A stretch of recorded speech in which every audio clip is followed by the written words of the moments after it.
Oui, Isabelle, l'histoire est doublement édifiante. Elle s'est déroulée samedi dans un salon de coiffure de Cherbourg, certainement baptisé Évolutif ou Infinitif, comme tous les salons de coiffure.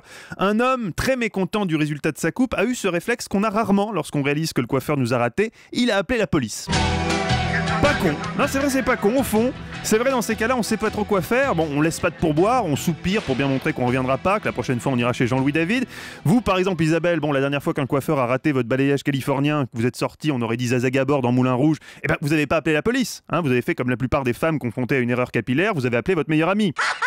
C'est trop horrible. Le traumatisme est fort, hein, depuis Jean-Claude Biguine et Persona non grata sur Europe 1. Là, le type ne se démonte pas, ça lui plaît pas, il appelle les flics, leur demandant donc de venir constater de visu le préjudice capillaire subi et leur indiquant que le coiffeur est probablement ivre. Alors déjà, appeler les flics pour leur demander de venir vérifier si quelqu'un est bourré, c'est un peu comme appeler le docteur de la joue pour savoir si le chirurgien nous a bien recousu. Hein, vaut mieux prendre quelqu'un qui n'est pas juge et parti. Ensuite, dans une société normale, une société où l'examen pour devenir policier serait un peu plus sélectif qu'un exercice de passeport pour le CM2, les policiers recevant cet appel farfelu signaleraient à la victime qu'elle est bien gentille, mais que c'est complètement con d'imaginer ne serait-ce qu'un instant que la police va se déplacer pour venir vérifier que Monsieur Tartampion a vraiment bâclé la coupe de Monsieur Michu. Or, d'après vous Isabelle, qu'ont fait les experts Cherbourg ? Eh oui, ils sont venus. En fait, c'est bien tombé, il était 19h, l'apéro venait de se terminer, ils avaient encore 1h30 à tuer avant le match sur Canal, du coup, gyrophare, sirène de thon, en route vers le salon de coiffure. Une demi-heure plus tard, les voilà sur zone. C'est dans ces moments-là que les types remercient Dieu d'avoir été affectés à Cherbourg et pas dans le 9-3. Tant en termes de danger qu'en termes de complexité de l'enquête, samedi à Cherbourg, c'était vraiment soft. Hein.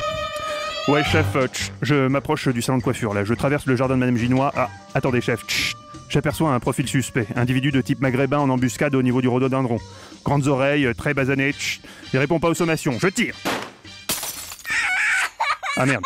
Ah, chef, fausse alerte. C'était pas un maghrébin, c'était un lapin au chocolat. Rapport à Pâques, là. J'avance vers le salon de coiffure. Donc ça, c'était de la fiction. Ce qui ne l'est pas, en revanche, Isabelle, c'est que les policiers ont vraiment constaté que la coupe était ratée. Procès verbal, prise de déposition, tout le tout-team, bref, de l'argent public bien employé. La victime, elle est sous le choc. Il s'agit de notre confrère Nicolas Poincaré, qui profitait d'un petit week-end de 8 jours à Cherbourg, en Thalasso, pour se faire couper les cheveux à la demande de Denis Oliven, le patron d'Europe 1, qui lui avait fait remarquer dernièrement que, je cite, à 50 ans passés, avoir la coiffure de Michel Fugain dans Big Bazar, ça la fout mal. Oui,